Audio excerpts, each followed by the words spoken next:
Hey everyone, it's your girl Sanj. Welcome back to my channel. Y'all, I'm super excited about today's video because I'm gonna be unpacking and sharing my natural hair journey and really my whole hair journey from relaxed, from natural to relaxed to big chop to now starter locks. I am almost 6 months in, and kind of talk about what led me through each of those stages and some of the personal growth that's happened, and also show y'all some pictures because you know we love pics out here of what that's looked like. So if you are new here, welcome. Glad to have you. Go on and hit that young subscribe button. We would love to see you back around here. And by we, I mean me. I mean these dogs who somehow, you know, they're always showing up. So you might hear them squeaking or whining, something like that. And also the hubs who occasionally pops in. So yes, thank you for being here. And we'll go ahead and get right into this. And so my natural hair journey really starts as a baby. No surprise there. I popped out as a cute, like huge cheeked baby with an afro. Really, I had a full afro coming out the womb. So I was really destined for a natural hair journey. But when I was around 6 years old, I got my first relaxer. And that was because my dad grew tired of my sister and I like screaming and crying all the time from getting our hair done. You know, those classic little black girl braids with the barrettes and the beads. It was so much fun, and we was looking cute, y'all, stunting on all the kids on the schoolyard. But we were so tender-headed that it was a struggle to go through the process of getting it braided. So my pops was like, nah, we're shutting this down. And so we got our first relaxer. I was around 6, my sister was around 7. And so I lived a relaxer life through my sophomore year of college. So most of because I got it when I was 6, you know, I was young. So most of my early years were with relaxed hair. And I remember even at that time, I hated what it looked like a week after the relaxer, because I felt like it was plastered down to my head. It was exposing the fact that I had a peanut head, and I just did not feel cute. So I was always, you know, looking for ways to add volume and whatnot, because I felt kind of insecure about how flat it was. So yeah, every 6 to 8 weeks would go, and I will say we had some really great hairdressers. They kept our hair healthy. There was never any major breakage. I almost hit nipple length. Okay, like it was growing and it was healthy and it was relaxed. And it really wasn't until college when I started thinking differently about it. Now, I grew up in a super diverse city in Sacramento, so I was used to seeing black women in their natural hair. I was used to seeing, you know, other black girls experimenting with different things. So it wasn't like I was completely disconnected. I just happened to be on, you know, the relaxed side of things, and that was cool in that season. But when I went to college, I went to a PWI, predominantly white institution, and that was really one of the first times where I really felt like one of the only black people. ASU is a huge school, so there was definitely pockets, and there was other black students, but most of my experience, especially being in the honors college where our numbers as black people were even smaller, I was low-key out here, y'all. And it was during that time where I feel like I really started reflecting on my identity as a woman, as a black woman, as a Christian, like where I really started experiencing not necessarily new things, because I experienced things in SAC too, but was thinking about things in a different way and wanting to show up for myself authentically and in a way that felt like me. And like many people in college, part of it is that journey of figuring out you outside of, you know, the specific environmental factors you grew up in, just kind of in this new season, in this new place. So I stopped relaxing about towards the end of my freshman year, I would say, and that wasn't necessarily intentional. Part of it because I was on a college student budget. Part of it was because I struggled to find a hairdresser in Arizona. You know, in SAC there was plenty of qualified folks, but in Arizona it felt kind of scary to and it was difficult to find somebody who could do black hair that I felt comfortable with. So yeah, I was low-key doing my own thing, and I remember really just loving the extra volume that I had at my roots. And so it really culminated in my sophomore year, the end of my sophomore year of college. I had decided to do the big chop, and I remember my mom, I told her, and she was freaked out. She was like, Sandra, I don't want you to hate it. And she had good reason to be concerned because I had scream cried on the phone with her about these braids I had got. And so she was just like, didn't want me to do anything drastic so that I wouldn't call her scream crying again. Anyway, which was valid. You don't want to see me scream cry. It's a lot. But anyway, yeah, so I told her, I was like, Mom, I want to do this. And at the time, I knew that I wanted to see myself fully and I wanted to love myself fully.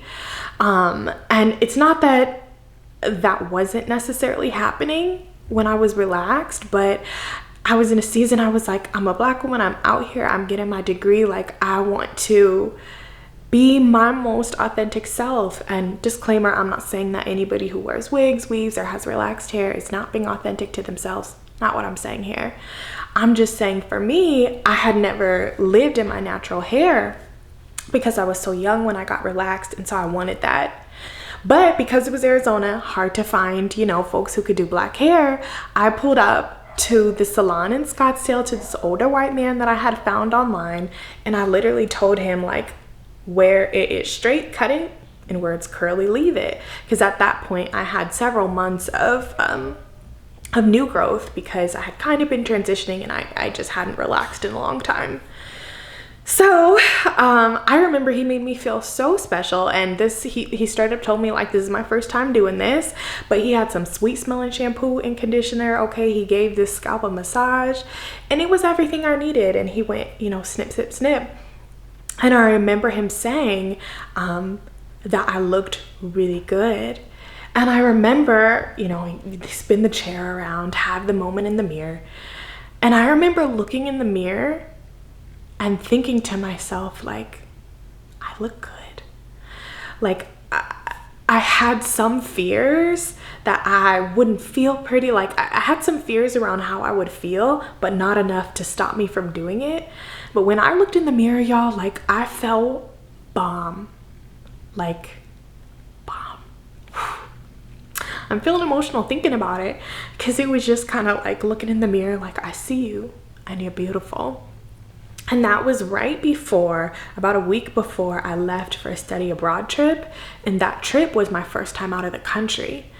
And so it was like, I just did this formative experience, and now I'm going to see the world through this study abroad trip, and they're gonna see me, you know, in my fullest.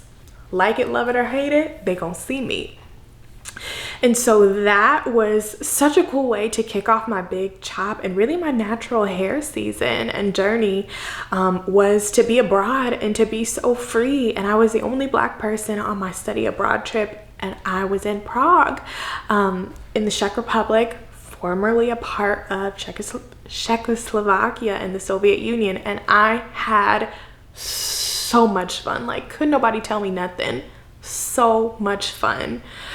So I feel like that haircut, it really represented freedom. It represented kind of like breaking down barriers in my own mind about what I could do, and seeing myself as a black woman living in her natural hair who wasn't afraid to go out and take risks and show myself to the world.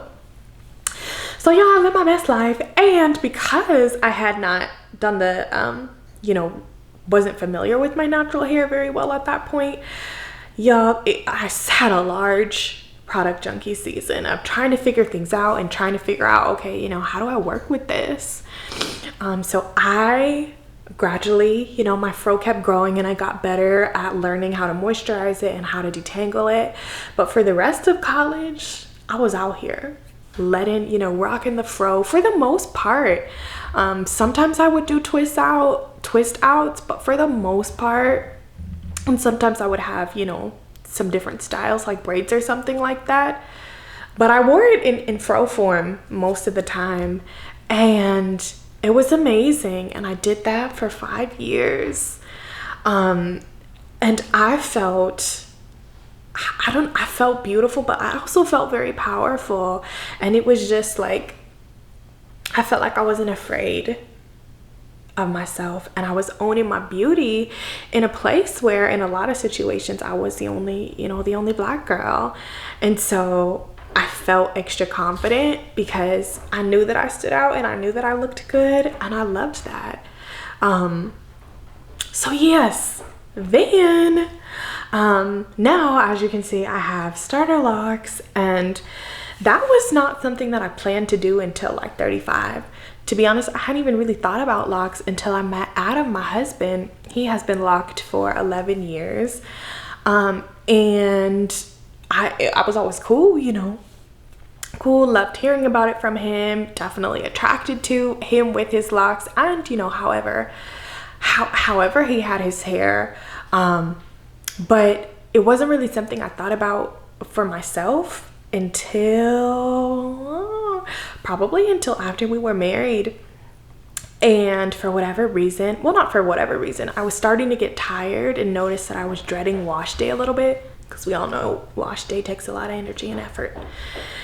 And I was like, okay, I'm moving into the season where I want to do all these things. And I felt like my hair, where it used to be this you know, sacred self-care time, I felt like I was in a season where that wasn't what I was craving anymore.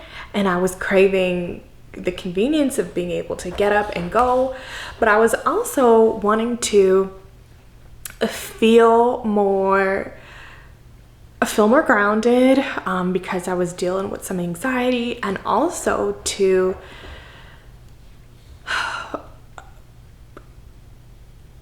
do something that came with a little bit of resistance. And what I mean by that is, to me, locks, like rocking locks, it's so empowering because there's so much negative energy around it.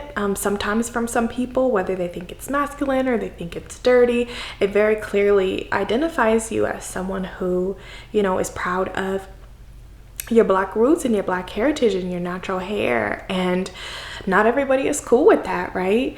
But I felt like I was at a point where I was like, I want, you know, I'm a rebel at heart, y'all. Thank you to the Lord, you know, he keeps me in check. And I don't, you know, want to rebel against him, but I have a tendency to, if somebody says don't do something, I want to prove that I can do it. Not in a negative sense in terms of bad things, but you know what I mean. Like if somebody's like, oh, you can't be professional and wear locks, I'm like, I'm gonna do that. But with that, it wasn't for those reasons. Primarily, it was, the season came up quicker where I was like, I want convenience, I want to be grounded. And I also started thinking about motherhood, to be honest. Y'all know I'm a dog mom of 2, and I desire to be a mom of some little humans too. And I was like, I don't want to be stressing about my hair, and I also want to show them a picture of what loving, you know, your natural self looks like. And I want to model that for my kids. So that was part of the decision too, even though kids aren't here yet. That's something I really want to impart to them. So yeah, here we are, almost 6 months in.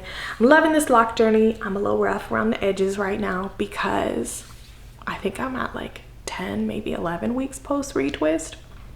But yeah, it's been beautiful, and I hope you enjoyed this and enjoyed seeing the pictures. And I would just say to anybody who's looking to do something else with their hair or is curious about living in their natural hair, either for a season or for a lifetime, I would say, like, do it. do it. It's so fruitful. And hair, you know, hair changes with you. There's different seasons. So I don't know if I'm gonna have locks forever, but I know it's serving me in this season right now. So that's what I got for y'all. And thank you so much for watching. Go on and hit that young subscribe button, y'all, and I shall see you next time.